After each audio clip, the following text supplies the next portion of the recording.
हरि ओम। ओम नमो भगवते शिवानंदाय। ओम नमो भगवते चिदानंदाय। ओम नमो भगवते कृष्णानंदाय। ओम नमो भगवते अखंडानंदाय। ओम नमो भगवते वासुदेवाय। ओम श्री रामाय नमः। श्रीराम रामेति रामेति रमे रामे मनोरमे सहस्रनाम तत्तुल्यं राम नाम वरानने। श्रीराम रामेति रामेति रमे रामे मनोरमे सहस्रनाम तत्तुल्यं राम नाम वरानने। श्रीराम रामेति रामेति रमे रामे मनोरमे सहस्रनाम तत्तुल्यं राम नाम वरानने। आइए हनुमान जी विराजिए, कथा कहो मति अनुसार।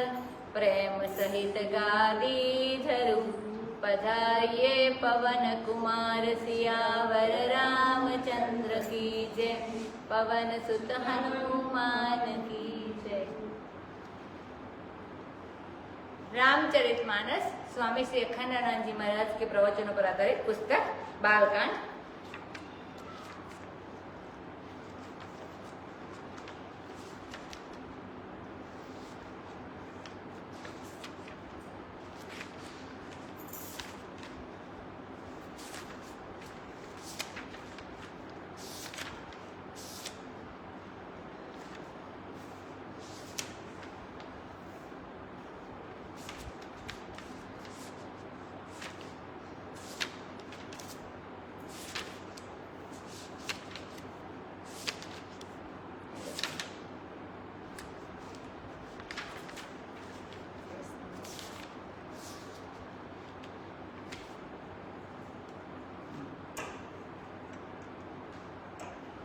अभी लक्ष्मण जी और परशुराम जी और राम जी के बीच में हो रही है बात। देखी कुठार बाण धनुधारी, भय लरि कहेरी सबीरु बिचारी। नाम जान पै तुम्हें न चीन्हा, बस सुभाय उतरू तेहि दीन्हा। जो तुम ओते हो मुनि की नाई, पद रजसी रसी सुधरत गोसाई। क्षमहु चूक अनजानत केरी, चाहिए विप्र और कृपा घनेरी। हम ही तुम्हि सरि बरि कसी नाथा, कहु न कहाँ चरण कहाँ माथा। राम मात्र लघु नाम हमारा, परसु सहित बड़ नाम तुहारा। देव एक गुण धनुष हमारे, नव गुण परम पुनित तुम्हारे।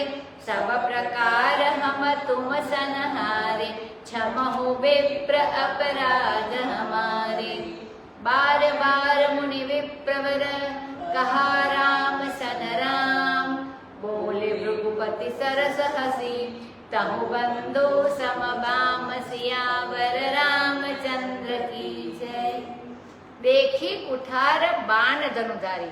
अब कहते हैं राम जी कि यह जो लड़का है, माने ये जो लड़का है लक्ष्मण, हमारे साथ लक्ष्मण छोटा है, लड़का है, तो इससे जब देखा कि तुम्हारे पास तो फरसा है, बाण है, धनुष है, तो उससे तुमको वीर समझकर क्रोध किया। उसने समझा कि ये अस्त्र शस्त्र धारण किए हुए हैं तो कोई वीर होंगे, ऐसा समझकर उसने गुस्सा किया। वह तुम्हारा नाम जानता था पर तुमको पहचानता नहीं था, सो वंश के स्वभाव से उन्होंने उत्तर दिया। जो तुम ओते हो मुनि की नाही, यदि आप मुनि की तरह आते तो आपके चरणों की धूल मस्तक पर चढ़ाकर सिर पर धारण करता। गोसाई जी, उसने अनजान में कुछ भूल कर दी है तो उसको क्षमा करो, और ब्राह्मण के हृदय में बड़ी दया होनी चाहिए।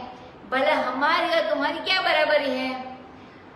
कहाँ तो तुम सिर हो, ब्राह्मणों से मुखमासी लाता है ना, तो कहाँ हम तुम्हारे दास सेवक तुम्हारे चरणों में पड़े, राम जी कहते हैं। और हमारा नाम तो छोटा सा राम है और तुम्हारा नाम परशुराम है, बड़ा नाम है। और हमारे धनुष में तो केवल एक ही गुण है, एक तांत है, और तुम्हारे तो नौ गणित जने माने 9 तांत है इसमें, तो 9 गुण तुम्हारे और 1 गुण हमारा। सो हम तो हर तरह से तुमसे हार गए हैं। हे ब्राह्मण देवता, माफ करो, हमारे बड़े अपराध हुए, क्षमा करो। बार बार मुनि विप्रवर ऐसा कहते हैं। अब बार बार रामचंद्र जी कहे हे मुनि, हे ब्राह्मण, हे विप्रवर, हे मुनि। अब तो परशुराम जी भी हंस पड़े। अरे तू भी अपने भाई के समान उल्टा है। निपट ही द्विज करे जान ही मोही, मैं जस विप्र सुनावहु तोहि। चाप सुवासर आहुति जानू, कोप मोर अति घोर कृसानु। समिति सेन चतुरंग सुहाई, महामहिप भये पशु आई। मैं एहि परसु काटि बलि दीन्हे, समय यज्ञ जप कोटि न कीन्हे। मोर प्रभाव विदित नहीं तोरे, बोलसि निदर विप्र के बोरे। भंजे चाकु दाकु बड़ बाड़ा, अहमिति मनहु जीति जग उठाड़ा। राम कहा मुनि कहु बिचारी, रिस अति बड़ी लघु चूक हमारी। छुअत ही टूट पिनाक पुराना, मैं कोई हेतु करो अभिमाना। जो हम निंदर ही विप्रवदी, सत्य सुनहु भृगुनाथ। तो अस को जग सुभट जेहि, भय बसना वही माथ। सियावर रामचंद्र की जय। निपट ही द्विज करे जान ही मोहि। अब कहते हैं कि तुमने मुझे निपट ब्राह्मण ही समझ लिया, माने केवल ब्राह्मण ही समझ लिया और कुछ नहीं समझा है। परशुराम जी कहते हैं। अब देखो, ब्राह्मण पने का तिरस्कार परशुराम जी अपने मुंह से करते कि तुमने मुझे केवल ब्राह्मण समझ लिया है। यह गलत बात हो गई कि क्या तुमने मुझे निपट ब्राह्मण समझ लिया है, माने मात्र ब्राह्मण समझ लिया है। माने निपट ब्राह्मण खराब होता है ऐसा अपने आप कह दिया, मात्र ब्राह्मण हो तो। और मैं क्षत्रियत्व मिश्रित ब्राह्मण हूँ, यानी मेरे में क्षत्रिय बना भी है और ब्राह्मण बना भी है, तो इसलिए मैं श्रेष्ठ हूँ ऐसा कहते हैं। यह कहते हैं कि शुद्ध ब्राह्मण जो होता है, खाली ब्राह्मण बने में रहने वाला, वह खराब होता है। और यह कहते हैं कि मैं तो क्षत्रिय पने से युक्त ब्राह्मण हूँ, इसलिए मैं श्रेष्ठ हूँ। तो यह बात बिल्कुल शास्त्र विरुद्ध है। अपने धर्म माने ब्राह्मण धर्म से च्युत होकर क्षत्रिय धर्म मिश्रित धर्म की सराह कर रहे वो परशुराम जी। मैं ऐसा वैसा ब्राह्मण नहीं हूँ। यह जो हाथ में श्रुआ लेकर, माने वो जो आहुति देने के लिए चमचा होता है उसको श्रुआ बोलते हैं, तो यह जो हाथ में श्रुआ लेकर आग में हवन करते हैं और वेद पढ़ते हैं, वैसा ब्राह्मण में नहीं हूँ। कैसे हो महाराज? हमारा ये जो धनुष है यह घी को आग में डालने वाला श्रुआ है, परशुराम जी कह रहे हैं। और यह मैं बाणों की आहुति डालता हूँ, घी की नहीं डालता हूँ। और यह जो मेरा क्रोध है यह अग्नि है। यह जो चतुरंग सेना है वह समीधा है, माने वो जो लकड़ी डालते हैं अग्नि में यज्ञ में, वो इसकी बात है। तो जो चतुरंग सेना है वह समीधा है। और बड़े बड़े राजा हमारे यज्ञ में पशु हो गए, क्योंकि मार के उनके मार दिया यानी, और इसी फरसे से काट काट कर मैंने उनकी बलि दी है। और इस तरह मैंने रण यज्ञ बहुत सारे किए, यानी मैं केवल ब्राह्मण नहीं हूं ऐसा बोलते हैं। मोर प्रभाव विदित सो नहीं तोरे, बोले और सब निपट ब्राह्मण है और मैं ब्राह्मण हूं। निपट माने केवल ब्राह्मण है। यह इनके ब्राह्मण बनने का लक्षण है परशुराम जी के। सो तुम मेरे प्रभाव को नहीं जानते हो। और देखो ना, ब्राह्मण बने को अपने आप काट लिया। भूल से हमको ब्राह्मण समझकर तुम हमारा तिरस्कार करो, ऐसा लगता है परशुराम जी को। माने भूल से ब्राह्मण समझते हो, दरअसल मैं ब्राह्मण नहीं हूं।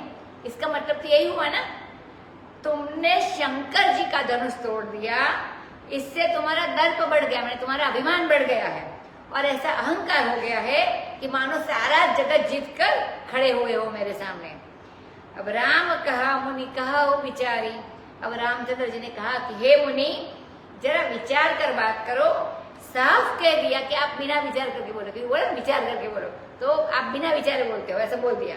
मोहवश बोल रहे हो आप, क्योंकि साफ ही ब्राह्मण पने का परशुराम जी तिरस्कार कर रहे हैं। तो बोले जरा सोच विचार कर बोलो। गुस्सा तो तुम्हारा बहुत बड़ा है महाराज, और चूक हमारी थोड़ी सी, मैंने भूल हमारी बहुत थोड़ी, और इसके ऊपर गुस्सा आप बहुत करते हो। अब वे लक्ष्मण जी वाली बात फिर से दोहराते हैं। वह तो धनुष बड़ा पुराना था, छूते ही टूट गया। मैं बड़ा किस कारण से अभिमान करूं? जो हम नीदरे विप्रवदी, यदि ब्राह्मण समझकर मैं तुम्हारा निरादर करता, तुम ही अपना निरादर कर रहे हो क्योंकि आप तो ब्राह्मण मानते नहीं हो।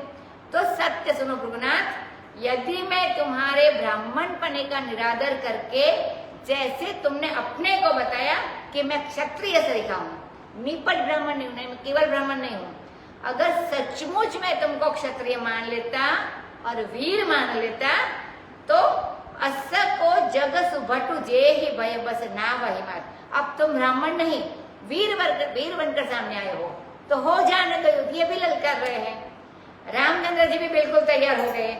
यदि तुम सुभट हो, माने अच्छे योद्धा हो, तो ऐसा कोई सुभट नहीं है धरती पर जिससे डरकर हम उसको सिर झुकावेंगे। माने ब्राह्मण समझकर सिर झुकाते थे, आपका मान रखते थे, लेकिन अगर कोई वीर बनकर आए तो हम ब्राह्मण का सर नहीं झुकाएंगे, हम लड़ेंगे।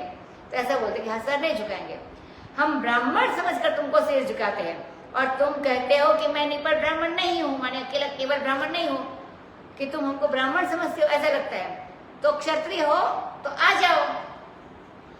देव दनुज भूपति भट नाना, समबल अधिक को बलवाना, जोर नहमहि पचारे को, लरहि लख खेल कालु किन हो, क्षत्रिय तनु धरि समर सकाना, कुल कलंकुते ही पावर आना, कहु स्वभाव न कुल ही प्रशंसी, कालहु डरहि नर रघुवंशी, विप्रवंश कई असी प्रभुताई, अभय होई जो तुम ही डेराई, सुनु मृदु गूढ़ वचन रघुपति के, उघरे पटल पर सुधर मति के, राम रमापति कर धनु लेहु, खेचहु मीते मोर संदेहु, देत चाप आपु चली गयौ, परशुराम मन विस्मय भयौ, जाना राम प्रभाव तब पुलक प्रफुल्लित गात, जोरी पानी बोले वचन हृदय न प्रेम अमात, सियावर रामचंद्र की जय। देव धनुज भूपति भटनान, रामचंद्र जी ने कहा कोई देवता हो, दैत्य हो, राजा हो, चाहे कोई भी वीर हो, वह चाहे हमारी बराबरी का बल रखने वाला हो, चाहे हमसे अधिक बलवान हो, यदि युद्ध भूमि में हमको कोई ललकार देगा तो भले वह मूर्तिमान काल हो, हम उससे लड़ेंगे और बड़े मजे से आनंद कर करके आनंद लेकर लड़ेंगे, माने खुश होकर लड़ेंगे। क्षत्रिय तनुधरि समर सकाना, जो क्षत्रिय शरीर धारण करके युद्ध भूमि में डर जाता है वह कुल कलंक है, उसको पामर समझना चाहिए, माने हम ऐसे नहीं है। मैं अपने कुल की प्रशंसा नहीं करता हूँ, अपना अभिमान भी नहीं करता हूँ, लेकिन अपना स्वभाव बताता हूँ कि रघुवंशी जो होगा वह युद्ध भूमि में काल से कभी नहीं डरेगा। विप्रवंश के असी प्रभुताई, ये तो महाराज ब्राह्मण वंश की ऐसी प्रभुताई है, मानी ऐसी महानता है कि जो तुमसे डरता है वह निर्भय हो जाता है। माने तुम्हारे बाप दादों से भी पहले हम डरे थे और उनके चरण चिन्ह को अपने वक्षस्थल पर धारण कर लिया था, प्रभु जी ने मारा था लात। तो वह ब्राह्मण होने के कारण, कि ब्राह्मण जी है, देवता है, तो इसके लिए किया था। वह यदि वीर बनकर प्रभु जी आए होते तो उस समय भी हम उनको क्षमा नहीं कर सकते थे। तो जो तुमसे डरता है वह निर्भय हो जाता है, माने ब्राह्मण से डरता है इसलिए निर्भय हो जाता है। तुमको माने ब्राह्मण को, ऐसी ब्राह्मण भक्ति तो सिवाय भगवान के और कहीं देखने में आती नहीं है। सुनी मृदु गुड़ वचन रघुपति के, अब तो रघुपति के मृदु और गूढ़ वचन सुनकर परशुराम जी की बुद्धि पर जो पर्दा पड़ा था वो हट गया, क्योंकि भगवान ही स्वयं ऐसा कहते हैं कि बाबा मैं ब्राह्मणों से डरता हूँ, और तो कोई कह नहीं सकता है, और किसी से मैं नहीं डरता हूँ। सो परशुराम जी की बुद्धि के पर्दे हटे तो बोले कि राम रमापति कर धनु ले हो।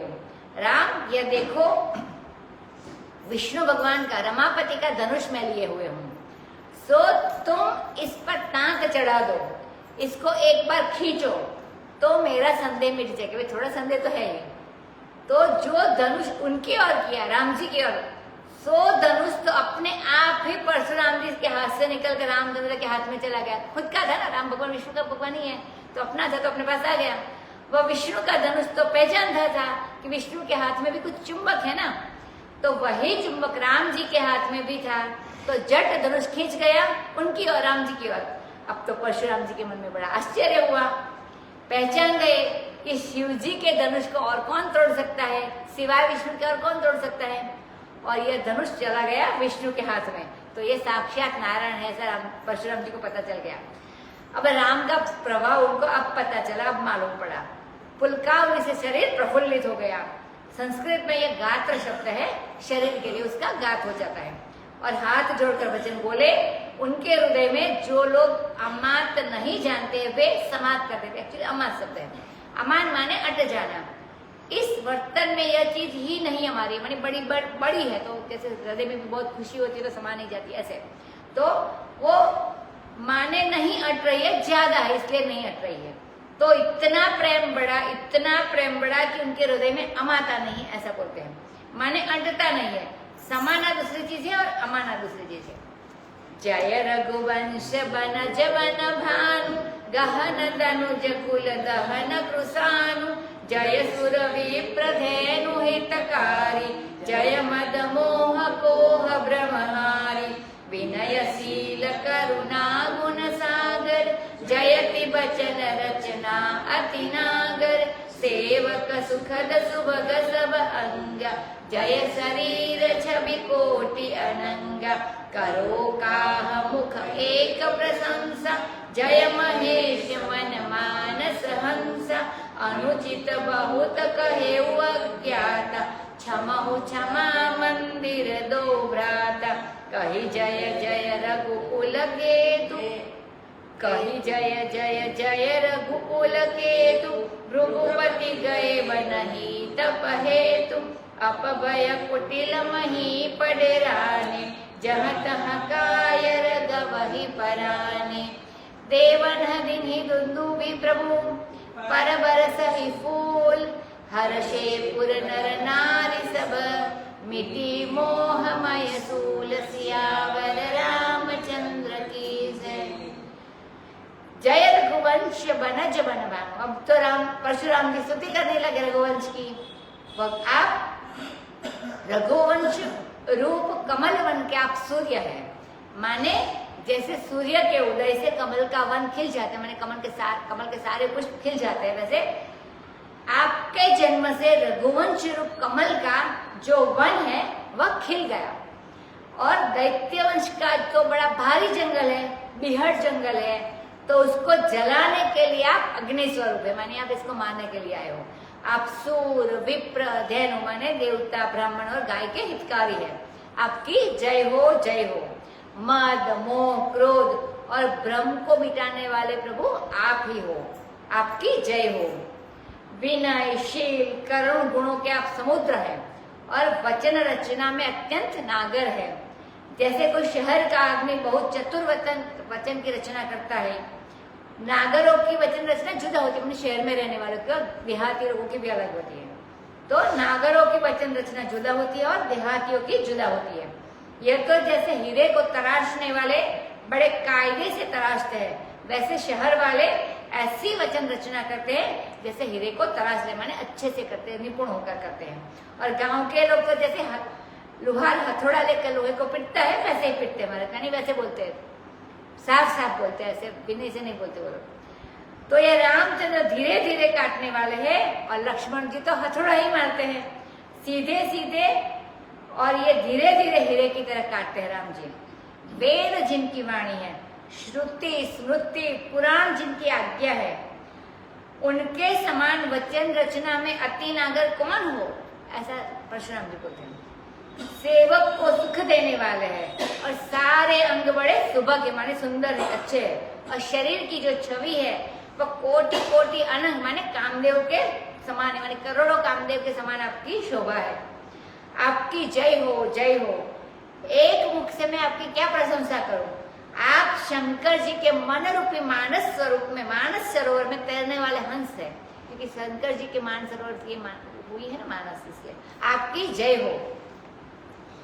मैंने अनजाने में, अभी परशुराम जी बोलते हैं, मैंने अनजाने में आपको बहुत कुछ अनुचित कहा है, सो आप दोनों भाई, अभी अकेले राम जी को नहीं बोले, दोनों भाई क्षमा के मंदिर हो और हमारे अपराध को क्षमा करो। लक्ष्मण जी का भी नाम ले लिया दोनों भाई कह के। यहाँ जब बुद्धि शुद्ध होती है तब आदमी अपना अपराध समझता है। जब तक बुद्धि काम से, क्रोध से, राग से ग्रस्त होती रहती है तब तक इसको इसका अपना अपराध नहीं समझ में आता है। देखो वही लक्ष्मण है जिनको मारने के लिए तैयार थे, लेकिन जब परशुराम जी की बुद्धि शुद्ध हुई तब उन्होंने लक्ष्मण जी से भी क्षमा मांगी कि आप क्षमा के मंदिर हो। हे रघुकुल केतु आपकी जय हो, जय हो। अब महाराज बैठे नहीं, खड़े ही खड़े और तुरंत तपस्या करने के लिए कि बाबा हमारा तब कुछ क्षीण हो गया, इतना गुस्सा किया तो तब तो ऐसी दुर्बुद्धि हमारे मन में आई कि मैं भगवान को पहचान नहीं सका। ऐसा परशुराम जी को, ये परशुराम में भगवान का अवतार हुआ ही इतने दिनों की, अच्छी बात है। ये परशुराम में भगवान का अवतार हुआ ही इतने दिन के लिए था कि जब तक रामचंद्र नहीं मिलेंगे, माने तब तक ही थे, तब तक आवेश अवतार परशुराम में रहेगा ये अवतार। और जब रामचंद्र मिलेंगे तो परशुराम जी में जो भगवत अंश है वो निकलकर रामचंद्र में चला जाएगा। एक समय में दो अवतार नहीं रहेंगे, परशुराम अवतार इसके बाद राम अवतार हुआ था, तो एक ही अवतार रहेगा।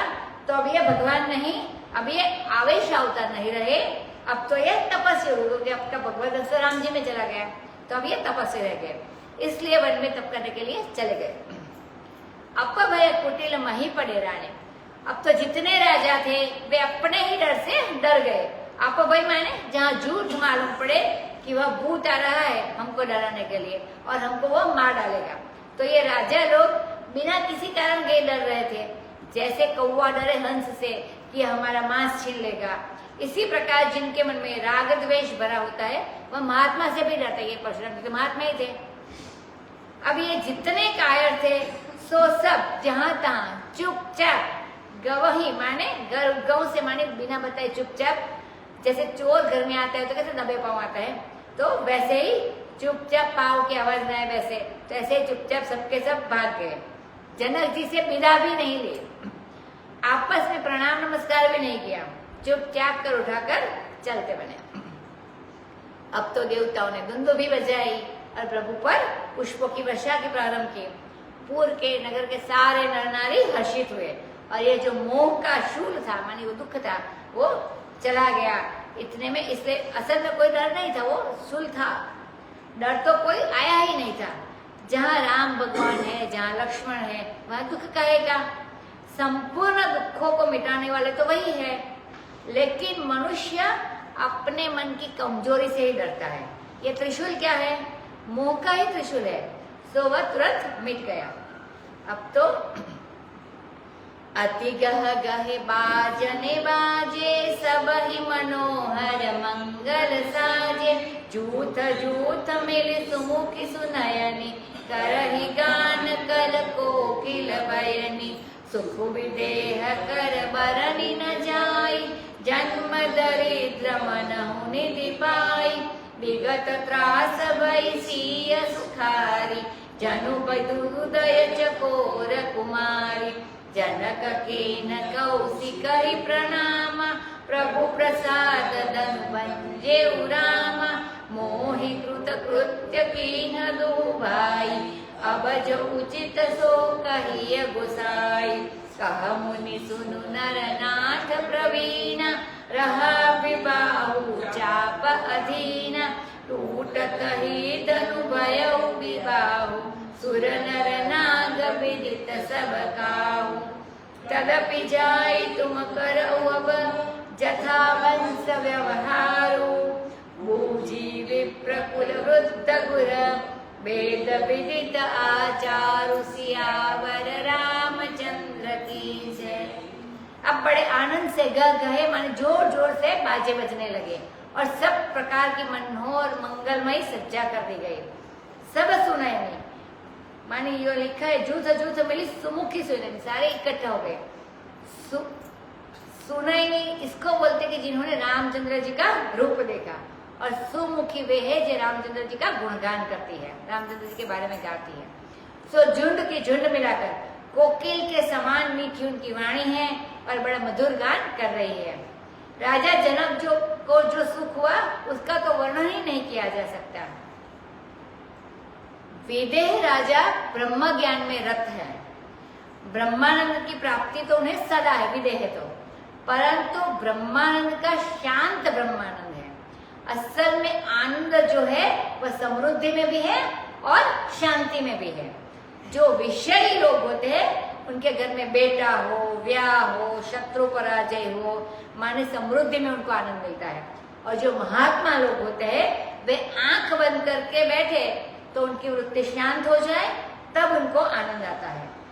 ज्ञान का आनंद विषय को नहीं और विषय का आनंद ज्ञानी को नहीं, वह शांतानंद है और यह समृद्धि आनंद है। जो विषय है वो समृद्धि आनंद है और जो महात्मा है वो शांत आनंद है।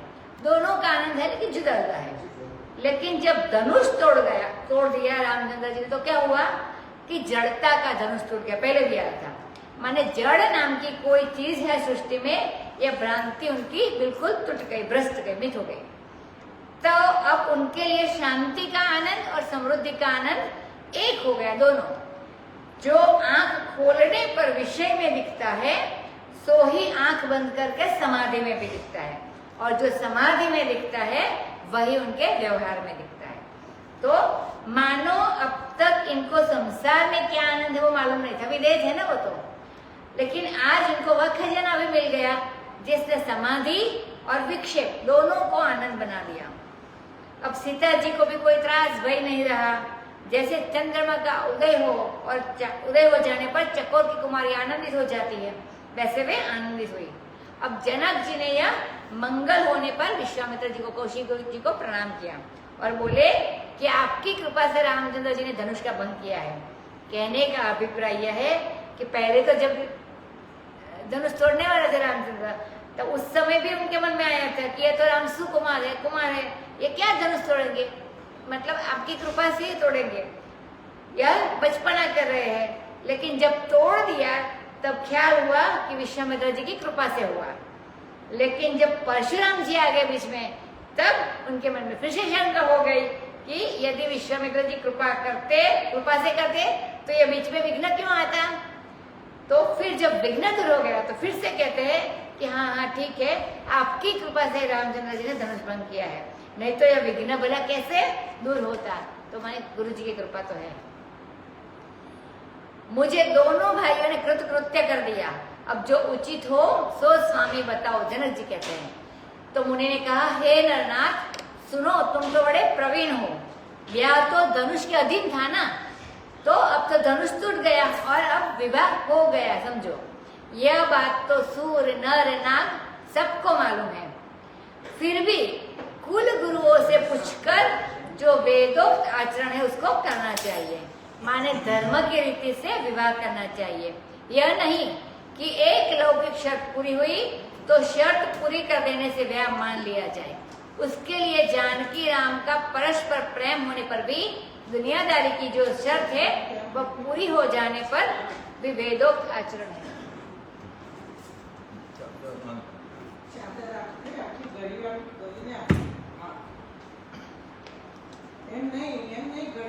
ब्राह्मण कुलवृद्ध गुरु से पूछकर कुलाचार का पालन भी करना चाहिए।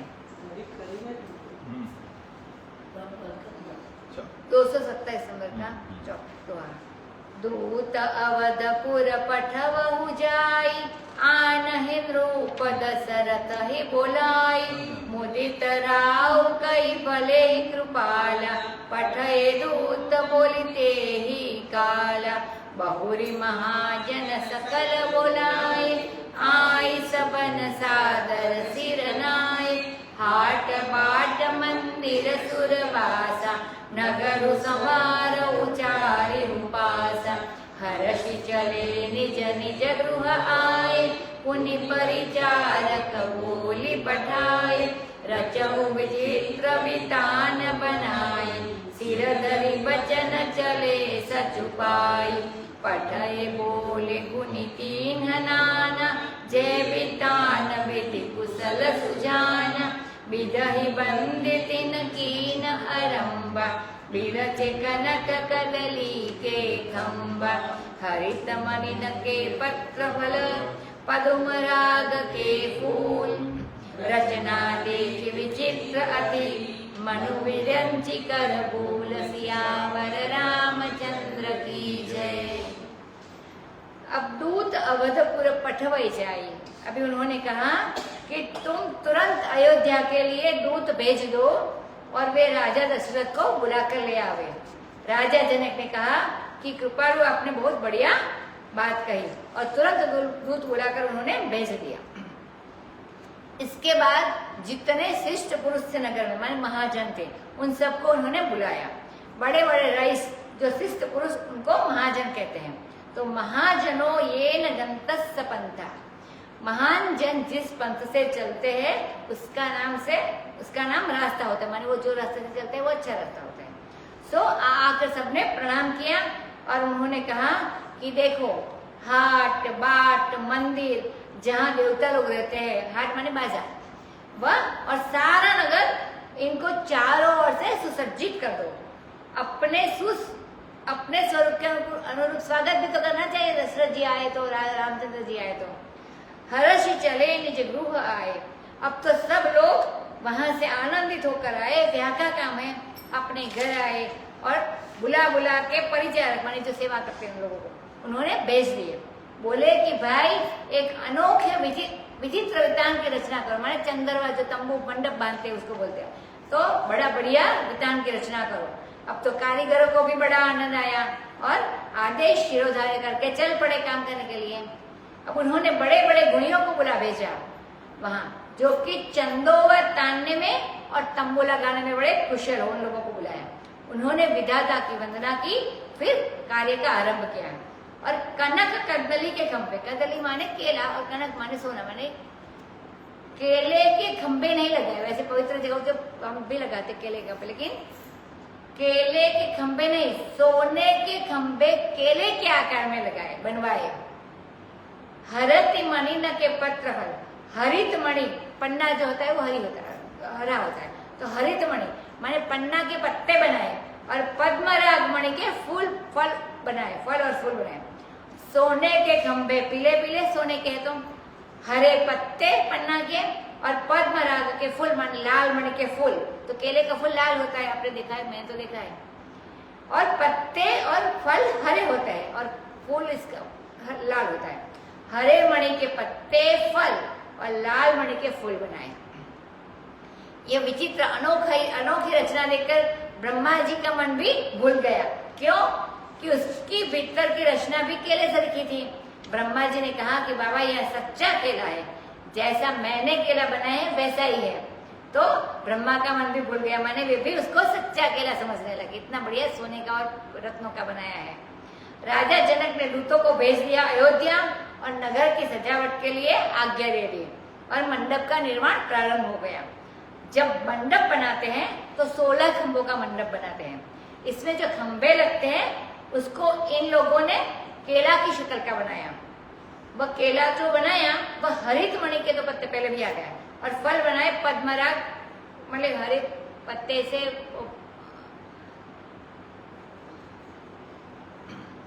केला जो बनाया वो हरित मणि के, क्योंकि हरा होता है पन्ना, और पत्ते भी हरित बनाए और फल बनाए तो पद्मराग के जो लाल रंग है उसका फूल बना। केला हरा होता है, पत्ते हरे होते, तो वो हरित के बनाए, और पद्मराग लाल कलर का होता है उसका फूल बनाए।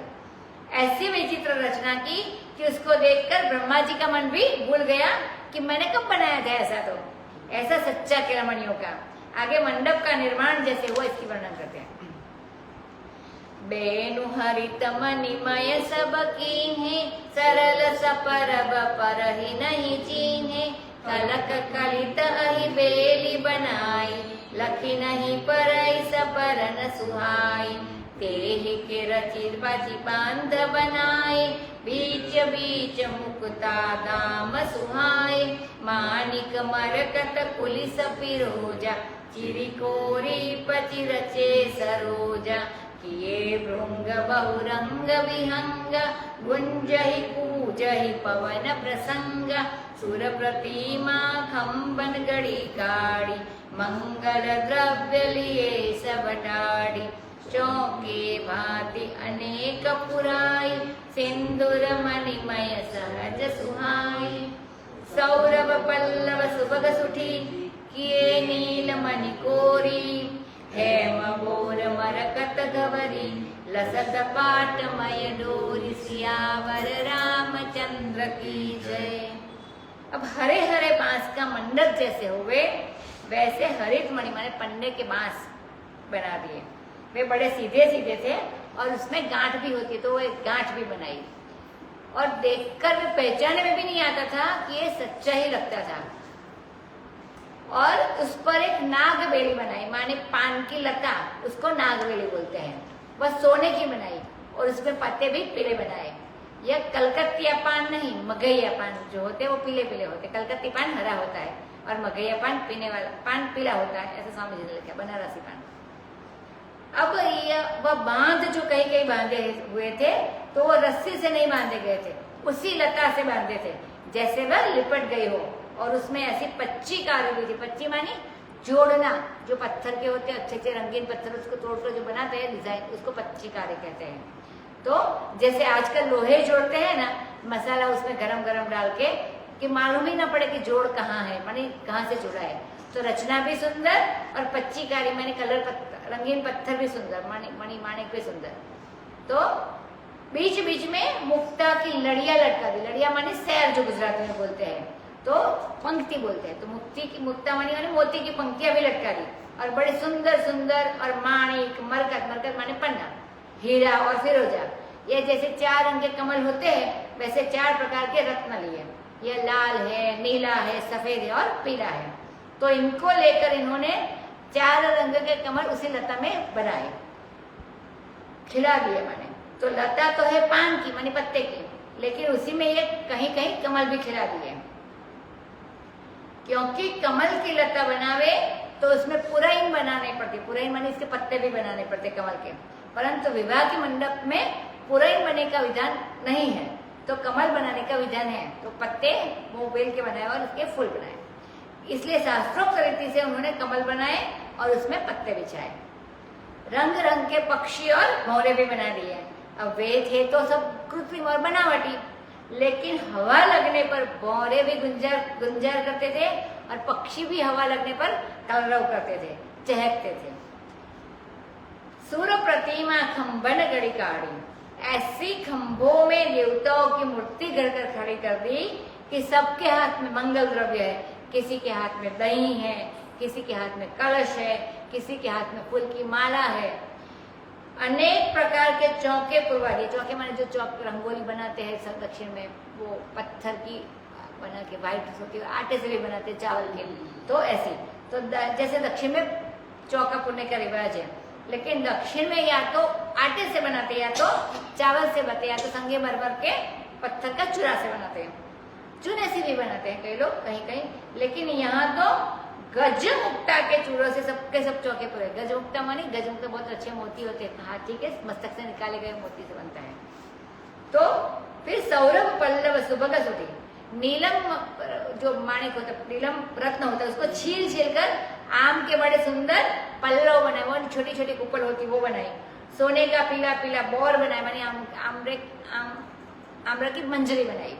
और मरकत मणि के हौद बनाए। मरकत मणि पन्ना मणि के छोटे कटोरे जैसा होता है, वो लटकाने के लिए काम आता है। तो और रेशम की डोरी में उनको लटकाया, क्योंकि सूत में लटकाते तो वो टूटकर गिर पड़ते, और सूत इतना भार नहीं सहन कर सकता, रेशम की रस्सी सह सकती है। अभी वर्णन करते हैं। रचे रुचिर बर बंद निवारे, मनहु मनोभव फंद संवारे, मंगल कलश अनेक बनाए, ध्वज पताक पट चमर सुहाए, दीप मनोहर मणिमय नाना, जाइन बरन विचित्र बिताना, जेहि मंडप दुलहिन वैदेही, सोबर नय असिमत कवि केहि, दुलहु राम रूप गुण सागर, शोभितानु लोक उजागर। जनक भवन कई शोभा जैसी, गृह गृह प्रतिपुर देखिय तैसी। जेहि तिरहु तेहि समय निहारी, तेहि लघु लगहि भुवन दस चारी। जो संपदा नीच गृह सोहा, सो विलोकि सुर नायक मोहा।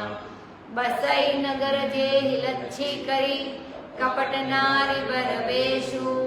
तेहि पूर के शोभा कहत, सकुचहि शारदा विशेषु। सियावर रामचंद्र की जय।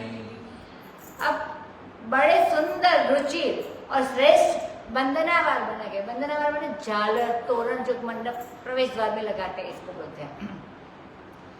ये क्या है? मानो काम के फंदे हैं, उनको देखकर मन में लालसा अभिलाषा जागृत हो जाती है। आदमी का मन वही फंस जाता है। अनेकों मंगल में कलश भी बनाए हैं। ध्वजा बड़े ऊंचे ऊंचे झंडे को बोलते हैं, और पताका मानी छोटी छोटी पताकाएं, जैसे हम भी कभी बार लगाते हैं यहाँ पे, तो छोटी छोटी पताकाएं, और उनके कपड़े उड़ रहे हैं, और चंचल शोभायमान हो, चंचल माने चामर, और शोभायमान हो रहा है, और मणियों के अनेकों मनोहर सुंदर दीपक है। उस विचित्र वितान का तो माने अनोखे चंदरवा का अनोखा मंडप का वर्णन नहीं किया जा सकता। क्यों वर्णन नहीं किया जा सकता? उसका कारण बताते हैं। जे मंडप दुल्हिनी वैदेही, जिस मंडप में वैदेही भगवती जानकी स्वयं दुल्हन है, उस मंडप का वर्णन कर सके ऐसा कौन कवि है? जहाँ रूप और गुण के समुद्र स्वयं रामचंद्र भगवान दुल्हा है। वह वितान, वह मंडप तो ऐसा बना कि जो तीनों लोकों में कभी बना ही नहीं। अब भगवान श्री कृष्ण ने समझा कि ऐसा मंडप तो अब कहीं बन ही नहीं सकता। अब पीछे उतारा तो उन्होंने कहा कि ये झगड़ा ही छोड़ो, अपने घर में ला कर ब्याह कर लो। उन्होंने सोच लिया कि रामचंद्र जी के विवाह में जैसा मंडप बना वैसा तो कभी बन ही नहीं सकता है। जनक भवन की शोभा ऐसी। अब जनक के भवन की तो शोभा थी, वह तो घर घर में और सारे नगर में ऐसी शोभा दिखने को मिलती थी। उस समय जिसने तिरहुत को देखा, तिरहुत एक प्रदेश है, उसका नाम है, जैसे उत्तर प्रदेश है और राजधानी उसके लखनऊ है, वैसे तिरहुत प्रदेश है। और ये तिरु बोलते हैं लक्ष्मी को, और हुत बोलते हो होने को। मानी जहाँ लक्ष्मी स्वयं पैदा हुई उसका नाम होता है तिरहुत प्रदेश। तो यह तिरहुत प्रदेश है और जनकपुरी वहाँ की राजधानी है, जैसे उत्तर प्रदेश में लखनऊ है। जिसने उस समय तिरहुत को देखा था, मानी वो प्रदेश को देखा था, उसको 14 भवन हल्के माने छोटे से रहते थे, इतनी समृद्धि थी वहां पर। अब यह बताते हैं कि यहाँ संबंध अतिशयोक्ति अलंकार इसको बोलते हैं कि जनकपुर में नीचे से नीचे के घर में, माने सबसे छोटा आदमी था उसके घर में देखकर भी इंद्र, इसके छोटे घर में भी इंद्र भी मोहित हो जाता था, इतना समृद्धि था। जब नीच से नीच के घर की संपत्ति को देखकर इंद्र मोहित हो जाता था, तो इनके जो राजा है और ऊंचों के भी राजा है, उनके घर में कैसी संपत्ति होगी इसका वर्णन कौन करे? स्वयं लक्ष्मी जिस नगर में छिपकर स्त्री के वेश में विराजमान है, उस पुरी की शोभा कहने में स्वयं शारदा और शेष भी सकुचाते हैं। आज एक ने प्रश्न किया कि महाराज ये तुलसीदास जी हर जगह तो यही कह देते हैं कि वर्णन करने योग्य नहीं, अनिर्वचनीय है, कौन कवि कहे? शारदा शेष भी नहीं कह सकते। जब हर जगह यही बात कहनी है तो फिर कहने से क्या फायदा? क्योंकि बहुत बार आता है कि इसका वर्णन नहीं कर सकते। अब बताते हैं तो बोलते हैं तो कहने से यह फायदा है कि ये सब वस्तुएं अनिर्वचनीय मानी अवर्णनीय है, ये बात समझ में आवे। राम की शोभा भी अवर्णनीय है, सीता जी की शोभा भी वर्णन करने योग्य नहीं, और अयोध्या भी वर्णन करने योग्य नहीं है, जनक भी वर्णन करने योग्य नहीं है, लक्ष्मण भरत भी नहीं, हनुमान और इनकी सेना भी नहीं। सबके लिए ये जो कहना है कि ये वर्णन करने योग्य नहीं है, इसका अर्थ हुआ कि सब उपनिषदों की भाषा में अनिर्वचनीय ही है। व्यवहार दृष्टि से देखो तो सब माया है, और तत्व दृष्टि से देखो तो सब ब्रह्म है। ब्रह्म भी अनिर्वचनीय और माया भी अनिर्वचनीय। तो सकुचहि शारद सेतु, शारदा माने वाग देवी, शेष जो कारण में रहकर सबके न रहने पर भी, शारदा देवी माने वाग देवी, और शेष जो कारण में रहकर सबके न रहने पर भी रहकर जो दुनिया के मूल को देखते हैं वे भी वर्णन नहीं कर सकते। पहुँचे दूत रामपुर पावन, हर्ष नगर बिलोकी सुहावन। भूप द्वार तिन खबरि जनाई, दशरथ नृप सुनि लिए बुलाए। करि प्रणाम तिन पाती दीन्हि, मुदित महीप आपु उठि लीन्हि।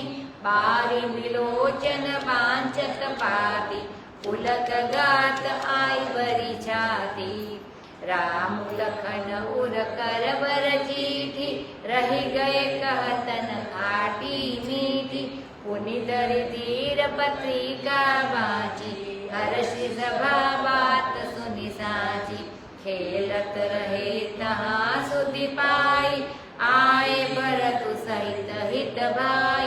पूछत अति स्नेह सकुचाई, तात कहाँ ते पाती आई। कुशल प्राण प्रिय बंधु दो, अहि कहि केहि दस देश। सुनि स्नेह साने वचन, बाची बहुरी नरेश। सियावर रामचंद्र की जय। अब ये जो जनक जी के भेजे हुए दूत है उनकी कथा प्रारंभ करते हैं। ये दूत पावनपुरी अयोध्या में पहुंचे। ये दशरथपुरी नहीं, रामपुरी है। बाप के रहते ही, पिताजी के रहते ही बेटे के नाम से मशहूर हो गए रामपुरी। वे तो राम को देखकर जनकपुर में जो दूत है वो जनकपुर में राम जी को देखकर आए हैं, तो उनके दिल में तो राम ही राम छाए हैं, इसलिए वे रामपुरी बोलते हैं। और वह कैसी है महाराज? वह पावन है, माने मोक्षपुरी है अयोध्या। 7 नगरी जो है उसकी बात बताते हैं। मोक्षपुरी है अयोध्या, माया, मथुरा, काशी, कांची, अवंतिका, ये जो 7 पुरिया है उनमें से जो एक पहली है अयोध्या। काशी तो महारानी है इसलिए बीच में है, 3 सखी इधर और 3 सखी उधर, लेकिन पहली अयोध्या ही है। अयोध्या पर पहली नजर पड़ती है। यह अयोध्या रामपुरी है और सुहावन नगर देखकर ये दूत बड़े हर्षित हुए, बड़े आनंदित हुए। तो देखो कि यह रामपुरी है, अर्थात रामचंद्र जनकपुर में है, तब भी यह रामपुरी ही है। राम में नहीं है तब भी रामपुरी है। रामचंद्र जी का निवास अभी तो तब भी अयोध्या में है, मानी नहीं है तब भी अयोध्या में है। और यह पावनी है, मानी पवित्र है, मुक्ति देने वाली है। और सुहावनी है, मानी बाह्य सौंदर्य भी बहुत बढ़िया है। उसको देखकर दूतों के मन में बड़ा हर्ष हुआ। रास्ते में उनको हर्ष नहीं था, वही तो राम छोड़कर आए थे ना, इसके लिए बहुत खुश नहीं थे। लेकिन जब रामपुरी में पहुंचे तब खुश हो गए और दरवाजे तक उनकी गति थी। अतः वहां से समाचार भेज दिया। सुनते ही राजा दशरथ ने उनको बुला लिया। करी प्रणाम तिन पाति दीन्हि, उन्होंने प्रणाम करके पत्रिका दी। दूत को प्रणाम ही करना चाहिए, चाहे वह किसी का भी हो और कहीं से भी आया हो। दुश्मन के दरवाजे भी दरबार में भी दूत जाए और उनको भी प्रणाम करके बात करनी चाहिए। दूत की ये जिम्मेदारी होती है। अब पत्रिका दी। जब राजा ने सुना कि रामचंद्र जी का समाचार जनक जी ने भेजा है, यह सुनकर जनक जी आदर करने के लिए, या ये राम का समाचार चल रहा है, इससे ऐसी दिल में हड़बड़ी मची हुई कि सिंहासन पर दशरथ जी बैठे नहीं रहे। बड़े आनंद में भरकर पत्रिका ली, आंखों में आंसू, बेटे का समाचार आया है ना, और चिट्ठी बांच रहे हैं। शरीर में रोमांच होता है और हृदय द्रवित हो जाता है, गदगद हो जाता है, भर आता है दिल बारंबार। हृदय में राम लक्ष्मण है और हाथ में चिट्ठी है। अब चिट्ठी में क्या समाचार है मालूम ही न पड़े। अब उसकी समझ खो गई क्योंकि वो द्रवित हो गया उनका हृदय। आंखों में आंसू पड़ते न बने, हृदय भर आया, उसमें समझ में भी ना आवे, कंठ गदगद हो गया। अब यह चिट्ठी खट्टी है या मीठी है, मतलब अच्छा समाचार है पूरा पता न चले। ज्यों के त्यों वे स्थिर रह गए। फिर धैर्य धारण करके उन्होंने पत्रिका वांची और बात सुनकर सारी सभा हर्षित हो गई। माने अफवाह तो वहां पहुंच गई थी पहले से कि सारे भुवन में जब धनुष टूटने की आवाज पहुंच गई, परशुराम जी आ गए, इतने राजा सब भाग गए वहां से। तो खबर तो अभी तक ना पहुंची हो, ऐसी बात हो ही नहीं सकती है। अफवाह तो वहां पे फैल गई थी, लेकिन वह अफवाह सच्ची निकली। यह सुनकर सारी सभा हर्षित हो गई। खेलत रहे तहाँ सुधी पाई। अब ये जो राजकुमार भरत और शत्रुघ्न जी थे वो बड़े बड़े हैं, कोई बच्चे थोड़ी ही है। वे बैठकर आंगन में छगन-मगल खेल, वैसे बच्चे नहीं थे, वे तो घोड़े पर चढ़कर निशाना साधने वाले। तो जो वहां उनको खबर मिली, सो शत्रुघ्न सहित बड़े प्रेम से भरत जी भी आ गए और बड़ा स्नेह मन में संकोच करके पूछते हैं, पिताजी यह कहाँ से पत्रिका आई है? माने पत्रिका भाई की है, यह तो मालूम हो गया, लेकिन कहाँ है इस समय भाई और कहाँ से पत्रिका आई है? तो और पूछते हैं, मेरे प्राण प्यारे दोनों भाई सकुशल तो है? भरत जी पूछते हैं, बताओ वे किस देश में है? यह स्नेह से सने वचन सुनकर राजा दशरथ ने फिर से उनको बांधकर सुनाया। माने सारी चिट्ठी दोबारा पढ़कर सुनाई। सुनी पाती फूल फूल के दो भ्राता, अधिक स्नेह समातन गाता। प्रीति पुनीत भरत कई देखी, सकल सभा सुकुल है विशेषी। तब नृपदूत निकट बैठारे, मधुर मनोहर वचन उचारे। भैया कहु कुशल दो बारे, तुम्हनी के निज नयन निहारे। श्यामल गौर धरे धनुबाता, भय किशोर कौशिक मुनि साथा। पहचान हो तुम कहु स्वभाव, प्रेम विवश पुनि पुनि कहराव। चादिन ते मुनि गए लवाई, तब ते आजु साची सुधि पाई। कहु विदेह कवन विधि जाने, सुनि प्रिय बचन दूत मुस्काने। सुनहु महीपति मुकुटमणि, तुम सम धन्य न को। राम लखन जिनके तनय, विश्व विभूषण दो। सियावर रामचंद्र की जय। अब ये पत्रिका सुनकर दोनों भाई भरत और शत्रुघ्न पुलकित हो गए और ऐसा स्नेह बढ़ा उनके हृदय में कि वह शरीर के भीतर में समाये नहीं, रोआ रोआ फुटने लगा, पुलकित हो गया। माने प्रेम तो बढ़ा हृदय में, लेकिन जब वह हृदय में नहीं हटा, पहले भी बात आई थी, नहीं समाया, कहीं रखी जाए कोई चीज और उसमें न समाये तो वह उसको फोड़कर बहने लगती, जगह नहीं होती तो फोड़ देती उसको, तो रोए खड़े हो जाते हैं। मानो ये शरीर को फोड़कर बाहर निकल रहे हैं, भीतर के मन में पचते नहीं है। भरत की ऐसी पुनीत प्रीति देखकर सारी सभा को विशेष सुख प्राप्त हुआ। पहले लोग ये जानते थे कि सब में बड़ा सद्भाव है, लेकिन भरत, शत्रुघ्न और राम लक्ष्मण को लेकर प्राय साथ साथ रहते थे। तो भरत और राम की इतनी प्रीति है, ये बात लोगों को ऐसी नहीं मालूम थी, लेकिन आज भरत की दशा देखकर सबको बड़ा सुख मिला।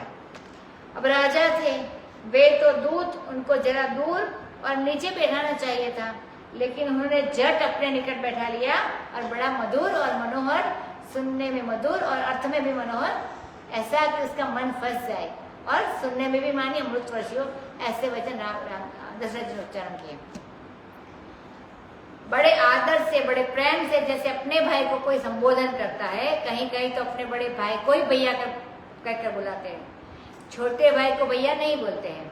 तो बड़े प्रेम से इन्होंने जैसे बड़े भाई हो इनके वैसे पुकारा, भैया हमारे दोनों जो बारे हैं वो सकुशल तो है ना? वो दूध से पूछते हैं, तुमने अपनी आंखों से भली भांति देखा तो है ना? पहचानते हो उसको? एक है सांवरा, अभी भरत जी बोले, एक है सांवरा और दूसरा है गोरा। वे धनुष और बाण धारण करते हैं, तरकस भी उनके पास है, मानी बाण रखने का भाथा भी उनके पास है, भाथा माने तरकस। तो तरकस और धनुष दोनों धारण किए हैं। उनकी अभी वही किशोर है, अवस्था किशोर है, कुछ कुछ रेख होठ पर उठ रही है और कौशिक मुनि उनके साथ गए हैं। तुम उनको पहचान तो हो ना? मानी वो सच बात को कंफर्म करते हैं। तो जरा उनके स्वभाव का वर्णन करो। तो अब तो प्रेम के विवश हो गए राजा दशरथ और बारंबार ऐसा बोले। वे कहते हैं कि जिस दिन से विश्वामित्र मुनि ले गए हैं उनको, यदि वे अपने आप जाते तो हम भेजते उनको, तो उनके संग चतुरंगी सेना भी भेजते, हाथी, घोड़ा, पालकी, लाव, लश्कर, खाना पीना, रसोई, नौकर सब उनके साथ गए होते। लेकिन न तो खुद घूमने के लिए गए थे, न तो मैंने भेजा है। वह तो विश्वामित्र मुनि उनको लिवा ले गए, माने ले गए। तो मुनि के साथ तो मुनि की तरह जाना पड़ा। तो सब अब कैसे खाते पीते हैं, रहते हैं, कुछ मालूम नहीं है। और पहले तो ऐसे फोन थोड़ी थे, तो सब पूछ लेते थे बार में। तो तब से आज तक सच्ची सुधि उनकी मिली है, मानी तब आज कुछ समाचार आए हैं। अब यह बताओ कि जनक जी ने उनको पहचाना कैसे, कैसे उनका परिचय कराया गया। अब यह प्यारा प्यारा वात्सल्य भरा वचन सुनकर मानो बिना पहचान करे राम को पहचान ही नहीं सकता। दूत मुस्कुराने लगे। हे महीपति मुकुटमणि, राजाओं के मुकुट के मणि, इससे संसारिक ऐश्वर्य सूचित किया गया दशरथ राजा की, कि संसार में चक्रवर्ती सम्राट है दशरथ। और दूसरी बात कही, तुम सम धन्य न को, माने तुम बड़े भारी पुण्यात्मा हो। धर्म संपत्ति, परलोक कराने वाली, परलोक बनाने वाली, हृदय को शुद्ध करने वाली जो संपत्ति है वह भी तुम्हारे पास है। परमार्थ भी बन गया और राम लक्ष्मण जिनके पुत्र हो गए, तो लोक बना, परलोक बना, परमार्थ बना। और तुम्हारे पुत्र कैसे हैं? ये विश्व को सुंदर बनाने वाले हैं। यदि इस संसार में तुम्हारे दोनों पुत्र प्रकट न होते तो यह विश्व सौंदर्यहीन होता, इसकी कोई शोभा न होती। भगवान के प्रकट होने से ये सुंदर है। पूछन जो गुण तनय तुम्हारे, पुरुष सिंगति पूरा उजियारे। जिनके जस प्रताप के आगे, शशि मलिन रवि शीतल लागे। तिन कह कहिय नाथ किम चीन्हि, देखिय रवि की दीप कर लीन्हि। सिय स्वयंवर भूप अनेक पाल, बंजे चाप प्रयास बिनु। जिमि गंज पंकज नाल, सियावर रामचंद्र की जय। श्री राम जय राम जय जय राम, श्री राम जय राम जय जय राम, श्री राम जय राम जय जय राम, श्री राम जय राम जय जय राम, श्री राम जय राम जय जय राम, श्री राम जय राम जय जय राम, श्री राम जय राम जय जय राम। कथा विसर्जन होत है, सुनहु वीर हनुमान। राम लक्ष्मण जानकी, सबका करो कल्याण। सियावर रामचंद्र की जय, पवन सुत हनुमान की जय, उमापति महादेव की जय। बोलो रे भाई सब संतन की